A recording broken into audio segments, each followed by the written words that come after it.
नमस्कार दोस्तों। आप में से बहुत सारे लोगों ने अभी तक मेरे इस चैनल को सब्सक्राइब नहीं किया। आप लोग सब्सक्राइब कर लेना। चैनल के नीचे इस तरह से लिखा होता है सब्सक्राइब, वहां पर अगर आप लोग क्लिक करोगे ना तो आगे चल के जितने भी वीडियो मैं अपलोड करूंगा यूट्यूब आप सभी लोगों तक वो सारे वीडियो पहुंचा देगा। तो आज के हमारे मार्केट की बात है, तो कल आप लोगों ने देखा था मार्केट में थोड़ा सा प्रेशर था, लेकिन आज की डेट में आप लोग देख सकते हो कि वापस से मार्केट में लगभग 1% के आसपास की रिकवरी आई है और 24,000 के ऊपर हमारा मार्केट फाइनली क्लोज हो गया। अगर मैं आप लोगों को 6 महीने का ग्राफ दिखाऊं ना निफ्टी का, तो आप लोग देख सकते हो कि एक समय पे कंटिन्यू मार्केट पे बहुत ज्यादा प्रेशर था, लेकिन अभी धीरे धीरे आप लोग को वापस से मार्केट में एक अच्छी रिकवरी देखने को मिल रही है। ठीक है, और आज की अगर मेरे पोर्टफोलियो की बात किया तो मेरा दोनों पोर्टफोलियो फ्लैट था, कोई बहुत ज्यादा तेजी भी नहीं और बहुत ज्यादा गिरावट भी नहीं। आप लोग भी चाहो तो कमेंट बॉक्स में जरूर लिख कर देना कि आज के रेट में आप लोगों के पोर्टफोलियो का क्या हालचाल है। अब यहां पर आप लोग ये देखो कि बैंक निफ्टी की बात की जाए तो 1.5% की इसमें भी तेजी थी, मतलब मार्केट का माहौल काफी अच्छा था। चाहे निफ्टी हो, चाहे बैंक निफ्टी हो, या फिर अगर आप लोग मिड कैप इंडेक्स भी देखोगे ना तो ये भी आप लोग को आज के डेट में मतलब ये तो समझ लो कि पूरी तरीके से फ्लैट था। लेकिन स्मॉल कैप इंडेक्स की बात की जाए तो यहाँ पर भी आप लोग को आज के डेट में हल्की सी रिकवरी देखने को मिला 0.21%। और अगर आप लोग एसएमई आईपी इंडेक्स को चेक करोगे ना तो इसको भी मैं एक बार यहाँ पर देख लेता हूँ। ठीक है, ये पूरी तरीके से फ्लैट था, मतलब कि मार्केट अगर देखा जाए तो ज्यादातर जो बड़ी बड़ी कंपनियां हैं जैसे लार्ज कैप हो गया तो उनके अंदर आप लोगों को आज के डेट में अच्छी रिकवरी देखने को मिला। लेकिन अगर आप लोग जैसे जैसे छोटी कंपनियों में जाओगे वहां पर कोई बहुत ज्यादा हलचल देखने को नहीं मिले। और मैंने आप लोग को हमेशा समझाया कि मेरे पोर्टफोलियो में ज्यादातर छोटी छोटी ही कंपनियां, micro cap, small cap, SME कंपनियां, इस तरह से मैं रखता हूं। तो जब उनमें तेजी आती है तो बहुत ज्यादा तेजी आती है और गिरावट भी आता है तो बहुत ज्यादा गिरावट आता है। लेकिन आज के डेट में उनके अंदर कुछ खास हलचल देखने को नहीं मिले और इस तरह से मेरा पोर्टफोलियो पूरी तरीके से फ्लैट है। मैंने एक चीज आप लोग को समझा है कि अगर आप लोग छोटी कंपनियों के ऊपर ध्यान देते हो ना मार्केट में, तो वहां पे ग्रोथ होने की संभावना काफी ज्यादा रहती है। क्योंकि देखो आप लोग चाहे बड़ी कंपनी में जाओ चाहे छोटी कंपनी में जाओ, ठीक है, किसी भी कंपनी में जाओ, रिस्क वहां पर हर एक जगह पे रहता है। मतलब बड़ी कंपनी में भी रिस्क रहता है, छोटी कंपनी में भी रिस्क रहता है। अभी जैसे अगर आप लोग टीसीएस, इन्फोसिस या जितने भी आईटी सेक्टर की कंपनी देखोगे, पिछले 5 साल में कुछ भी ग्रोथ उनके अंदर नहीं देखने को मिला। अपने टॉप से 50-50% की सारी कंपनी डाउन है, या उनके अलावा कुछ ऐसी भी बड़ी कंपनी है जो पूरी तरीके से खत्म हो चुकी है। और सेम अगर आप लोग छोटी छोटी भी कंपनी देखने जाओगे तो ऐसी बहुत सारी छोटी कंपनियां हैं जो अपने टॉप से बहुत ज्यादा गिरी है ना। तो चाहे बड़ी कंपनी हो चाहे छोटी कंपनी हो, गिरावट सभी में आती है। लेकिन आप लोगों ने देखा होगा कि छोटी कंपनियों में रिकवरी आप लोग को ज्यादा देखने को मिलती है। और एक चीज मैंने क्या समझा है कि कोई भी कंपनी अगर मैक्सिमम मतलब मैक्स टू मैक्स अगर नीचे जाएगी तो 100% से ज्यादा नीचे नहीं जाएगी। आप लोगों ने किसी भी कंपनी को नहीं देखा होगा कि 200% माइनस में चला गया, 500% माइनस में चला गया, ऐसा कभी आप लोगों ने नहीं देखा होगा। लेकिन आप लोगों ने ये जरूर देखा होगा कि 200% प्लस में चला गया, 500% प्लस में चला गया, 1000%, 10,000%, मतलब 1,00,000% का भी ग्रोथ आप लोगों ने स्टॉक्स के अंदर देखा है। मतलब कहने का ये है कि मान लो कि अगर आप लोग 10,000 करके 10 कंपनी में डालते हो, 20 कंपनी में डालते हो या 50 कंपनी में अगर आप लोग अपना अमाउंट डालते हो, ठीक है, और उसमें से कुछ कंपनी अगर डूब गई तो मैक्सिमम आपका नुकसान कितना होगा? 10,000 तक का ही नुकसान होगा ना। और वैसे भी पूरी की पूरी कंपनी मतलब आप लोगों को नीचे की तरफ नहीं जाते हो देखने को मिलता है। मान लो कोई कंपनी 70% गिर गई, कोई 80% गिर गई, कोई 90% गिर गई या कोई 60% गिरी हुई है, सारी की सारी तो जीरो नहीं होती है। तो उसमें भी क्या हुआ, मान लो कि अगर आपने 10,000 करके बहुत सारी कंपनी में डाला और उसके बाद में अगर कोई कंपनी आपकी 60% 70% गिर गई, मान लो उसमें कुछ फ्रॉड हो गया, गड़बड़ हो गया, तो वहां पर कितना नुकसान होता है आपका? 6,000, 7,000, 8,000 इतना नुकसान होता है। 2-4 हजार तो उसमें भी बच जाता है ना। लेकिन सोचो कि अगर आपके पास में 50 कंपनी है, 60 है या 100 है, जितनी भी है, अगर बाकी ऐसा तो है नहीं कि सारी की सारी गिर रही है, ठीक है, बहुत सारी कंपनियां अच्छा परफॉर्म कर रही है। जैसे कि आप लोगों ने स्काई गोल्ड को देखा होगा, अभी भी अपने ऑल टाइम हाई के आसपास में चल रहा है। या आप लोगों ने मध्य भारत एग्रो देखा होगा, वो भी अच्छा परफॉर्म कर रहा है। हिताची एनर्जी आप लोग 5 साल का उसका ग्राफ चेक कर लो। क्यूपिड लिमिटेड का आप लोग जाकर चेक कर लो 5 साल का ग्राफ। या उसके अलावा कृष्णा फॉस्केम हो गया, या उसके अलावा ऐसी बहुत सारी कंपनियां हैं। देखो बहुत सारी कंपनियां अपने टॉप से डाउन भी है, लेकिन बहुत सारी कंपनियां अपने बॉटम से बहुत ज्यादा ऊपर भी है। अगर आप लोग क्यूपिड लिमिटेड जाकर चेक करोगे तो 5,000% से ज्यादा की ग्रोथ उसके अंदर पिछले 5 साल में आप लोग को देखने को मिला। शायद लगभग 8,000% के आसपास का ग्रोथ है, वो आप लोग जाकर चेक कर लेना। मतलब क्या होता है कि जो 10,000 आप लोगों ने इस तरह से लगाया है तो कोई भी कंपनी 10,000 से तो ज्यादा आपको वहां पर नुकसान होने की संभावना नहीं है। लेकिन अगर वही कंपनी ऊपर की तरफ जाती है तो 10,000 का हो सकता है कि 20,000 हो जाए। देखो होगा कि नहीं होगा, स्टॉक मार्केट में ऐसी कोई गारंटी नहीं है। मैं आप लोगों को सिर्फ एग्जांपल बता रहा हूं कि 10,000 से हो सकता है कि 1 लाख भी चले जाए, हो सकता है 2 लाख चले जाए, है ना। क्योंकि अगर आप लोग परसेंटेज में ग्रोथ देखोगे तो काफी अच्छा है। और हम लोग क्या करते हैं कि सभी कंपनियों के फंडामेंटल भी चेक करते हैं ना, कि अभी जैसे मान लो कि कौन सी कंपनी प्रॉफिटेबल है, किनके रिजल्ट अच्छे आ रहे हैं, कौन सी कंपनी ऐसी है जिनके पिछले 4 क्वार्टर से रिजल्ट अच्छा रहे, कहां पर एफआईज बाय कर रहे हैं, कहां पे डीआईज बाय कर रहे हैं। तो इससे क्या होता है कि हम लोग जो खराब कंपनियां हैं उनको पहले ही निकाल चुके होते हैं। अब इसमें सिर्फ मेन हमारा मतलब प्रॉब्लम क्या हो जाता है, देखो हम लोगों ने सारे नेगेटिव पॉइंट्स तो निकाल दिए, लेकिन सिर्फ एक पॉइंट ऐसा है जो बच जाता है, जो मतलब इन सभी कंपनियों में रिस्क रहता है। कौन सा? मैनेजमेंट अगर कोई गड़बड़ी कर दे, कुछ कंपनी में फ्रॉड हो जाए, तो हम लोग को नहीं पता होता ना, क्योंकि गूगल पे जो डाटा है, अभी देखो मैनेजमेंट के दिमाग में क्या चल रहा है हम लोग को नहीं पता होता है। जो कागज पर सारे मतलब जो नंबर दिख रहे हैं वो अगर अच्छे हैं तो फिर हम लोग उसको मतलब सिलेक्शन कर लेते हैं ना, ये सारी चीजें। तो इतना आपको पकड़ के चलना पड़ेगा। तो और यही चीज अगर आप लोग बड़ी कंपनी में भी देखने जाओगे, मान लो अगर आप लोग अपना पोर्टफोलियो बनाते हो, तो चाहे बड़ी कंपनी लो चाहे छोटी कंपनी लो, पोर्टफोलियो को तो डाइवर्सिफाइड करोगे, कम से कम 20-30 मतलब कंपनियां रखते ही हो, तो बड़ी कंपनी में भी रखोगे तो वही बात पड़ेगी। और वहां पे उनके अंदर चलो मान लो कि कोई बहुत ज्यादा गिरावट नहीं आती, तो बहुत ज्यादा तेजी भी नहीं आती।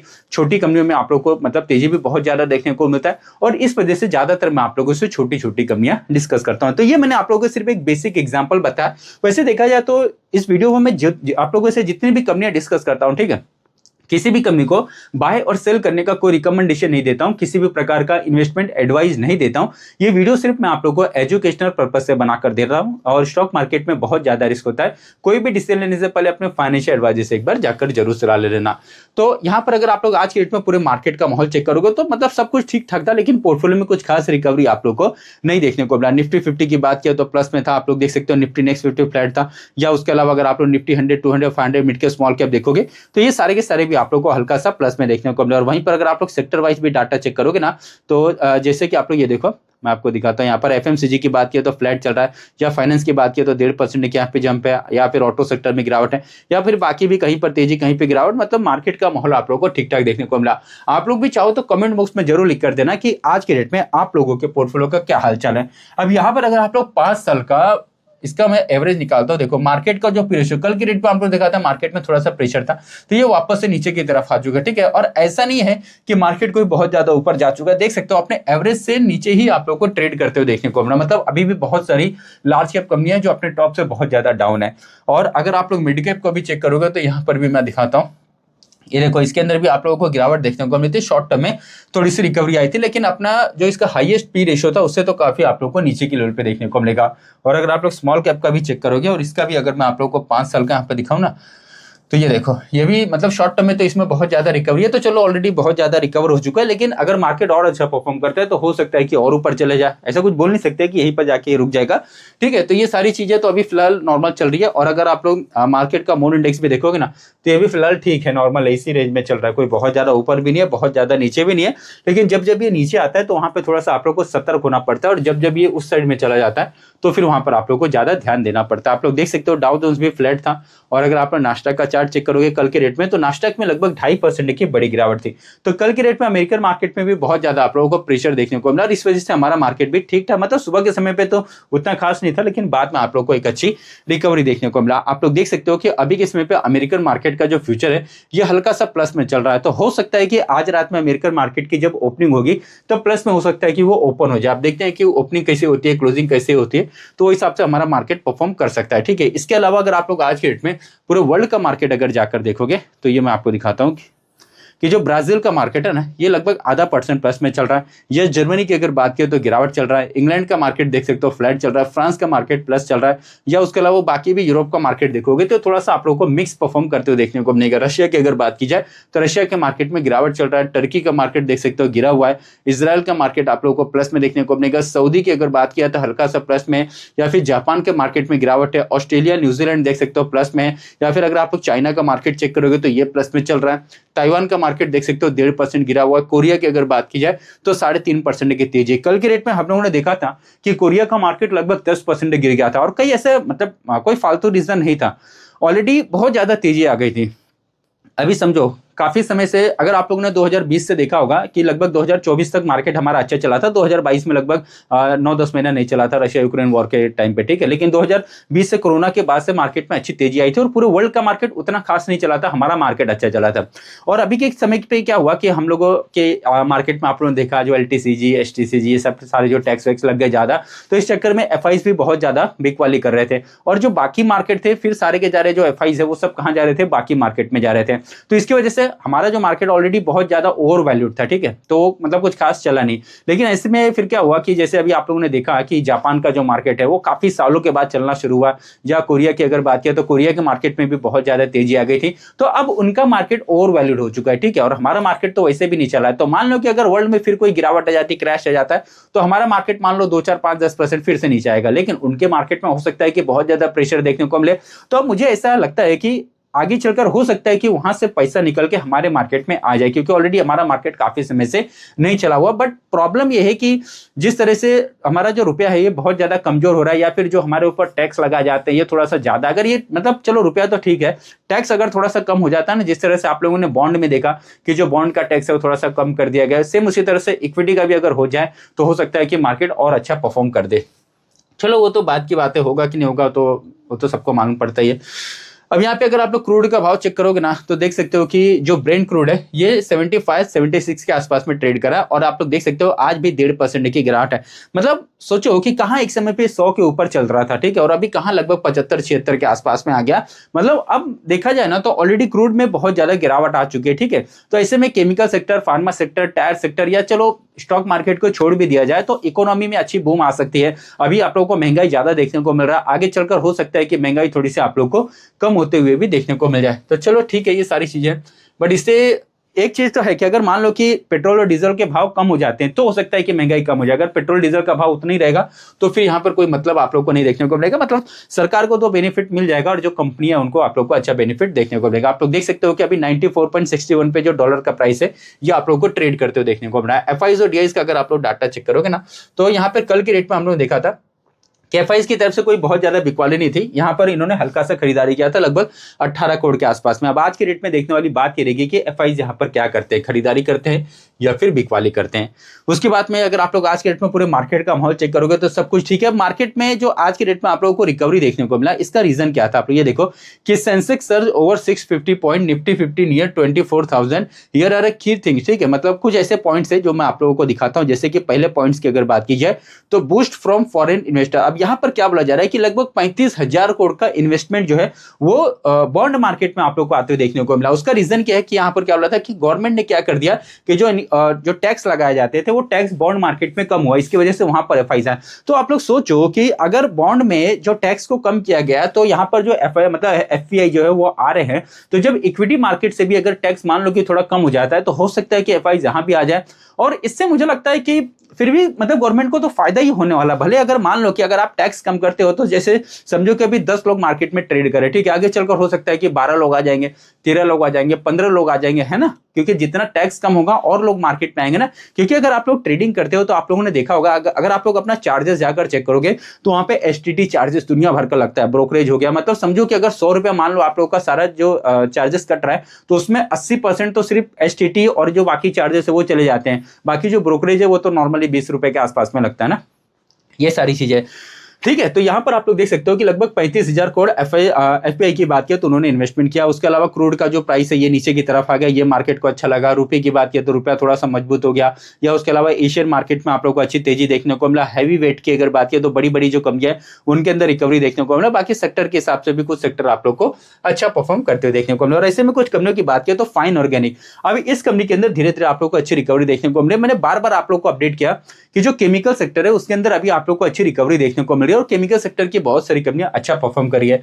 तो इसको आप लोग यहाँ पे स्टडी कर लेना। या उसके अलावा अगर आप लोग ट्रेंड की बात की जाए तो ट्रेंड के अंदर आप लोग को आज के डेट में अच्छी रिकवरी देखने को मिला। या फिर अगर आप लोग होम फर्स्ट फाइनेंस को चेक करोगे तो आज के रेट में इस कंपनी के अंदर भी आप लोग को अच्छी रिकवरी देखने को मिला। तो बहुत सारी छोटी छोटी ऐसी कंपनियां हैं जिनके अंदर आप लोग को आज के रेट में अच्छी रिकवरी देखने को मिला। प्रेशर वायर की अगर बात की जाए तो ये वायर सेक्टर की कंपनी, मैंने बार बार आप लोगों को समझाया था कि भारत में पावर सेक्टर का डिमांड बहुत ज्यादा बढ़ रहा है। तो ऐसे में पॉलीकैब हो गया, केईआई हो गया, आरआर केबल हो गया, या प्रेशर वायर हो गया, या और मैंने आप लोगों से 2-3 छोटी छोटी माइक्रो कैप स्मॉल कैप भी कंपनियां डिस्कस किया हुआ, 1-2 एसएमई कंपनियां भी डिस्कस किया हुआ है। अगर एक चीज नोटिस करोगे तो पावर सेक्टर के अंदर आप लोग को अच्छी रिकवरी आ रही है और इस तरह की जो वायर वाली कंपनी है उनके अंदर भी आप आप लोगों को अच्छी तेजी देखने को मिल रहा है, ठीक है। और ये लगभग आप लोगों को अपने ऑल टाइम हाई पे ट्रेड करते हुए देखने को मिल रहा है। इसके अलावा दिव्य टॉक ट्रांसफर सिस्टम की अगर बात की जाए तो ये कंपनी भी एक समय पर इसमें बहुत ज्यादा प्रेशर था, लेकिन अभी अपने बॉटम से धीरे धीरे आप लोगों को अच्छी रिकवरी देखने को मिला। और ऑटो पार्ट्स में इस कंपनी का बिजनेस है, तो इसको आप लोग स्टडी कर लेना। या उसके अलावा अगर आप लोग डीपी आभूषण को देखोगे तो एक समय पे ज्वेलरी सेक्टर की ज्यादातर कंपनियां अच्छा परफॉर्म की थी, अभी अपने टॉप से डाउन है, ये थोड़ा सा आराम कर रहे हैं। आगे चल के धीरे धीरे इनका वैल्यूएशन कम हो जाएगा, रिजल्ट अगर अच्छे आएंगे तो फिर हो सकता है कि आप लोगों को आगे चलकर और अच्छा परफॉर्म करते हुए देखने को मिले। सेम टू सेम यहाँ पे आदित्य विजन की बात किया तो ये कंपनी भी बहुत सारे अपने स्टोर्स ओपन करते जा रही है, इनको यहाँ पर अच्छा बेनिफिट मिल रहा है। और ऐसे में एक कंपनी है जिसका नाम है डिजी लॉजिक सिस्टम लिमिटेड। ये एक एसएमई कंपनी है, बहुत ही छोटी है, माइक्रो कैप। और जैसे कि मैंने शुरू में आप लोगों को बताया कि ज्यादातर मैं आप लोगों से छोटी छोटी कंपनियां ही डिस्कस करता हूं। अगर आप लोग इस कंपनी की साइट पर विजिट करोगे ना तो आप लोग देख सकते हो कि टोटल 17 साल का आप लोगों को एक्सपीरियंस देखने को मिलेगा। और अगर आप लोग इसकी साइट पर जाओगे तो यहाँ पर आप लोगों को समझ में आ जाएगा कि ये जो कंपनी है ना, डिफेंस सेक्टर में आप लोगों को कारोबार करते हुए देखने को मिल जाती है। अब यहाँ पर मैं आपको दिखाता हूँ, इनके पास में बहुत सारे अलग अलग तरह के प्रोडक्ट है, जैसे कि इनोवेटिव सॉफ्टवेयर डेवलपमेंट हो गया, ऑपरेशन हार्डवेयर सॉल्यूशन हो गया, रिलायबल सपोर्ट सिस्टम है, ये सारी चीजें।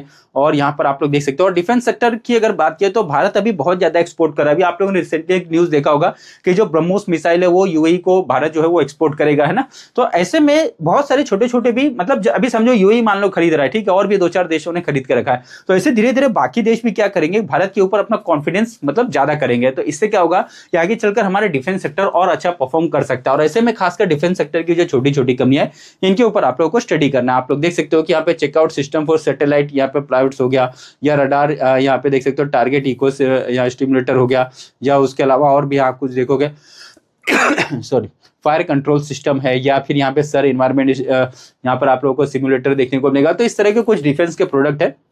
यहाँ पे अगर आप मोर प्रोडक्ट को जाकर चेक करोगे तो और भी प्रोडक्ट देखने को मिलेंगे।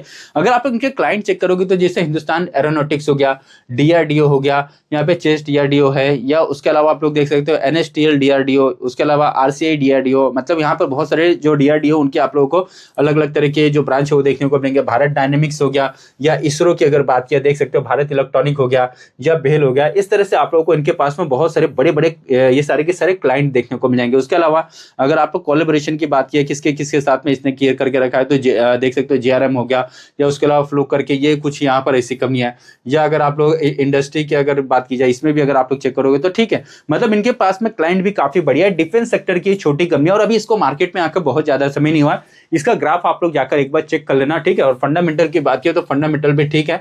और जैसे कि अगर आप लोग देखोगे ना आज के रेट में लगभग 1,60,00,000 का इस कंपनी को एक छोटा सा ऑर्डर भी मिला हुआ है, ठीक है। तो कंपनी के साइज के हिसाब से ऑर्डर अभी फिलहाल छोटा है, बट अगर आप लोग इसका सेल्स देखोगे तो 20 करोड़ का सेल्स था 2021 में, जो बाद में बढ़कर 2022 में देख सकते हो 40 हो गया। उसके बाद में 56, फिर देख सकते हो यहाँ पे थोड़ा सा कम हो गया 52, फिर 72 और 77, ठीक है। मतलब पिछले 3 साल से इस कंपनी का सेल्स बढ़ रहा है। और अगर आप लोग कंपनी का नेट प्रॉफिट चेक करोगे तो ये मैं आपको दिखाता हूँ।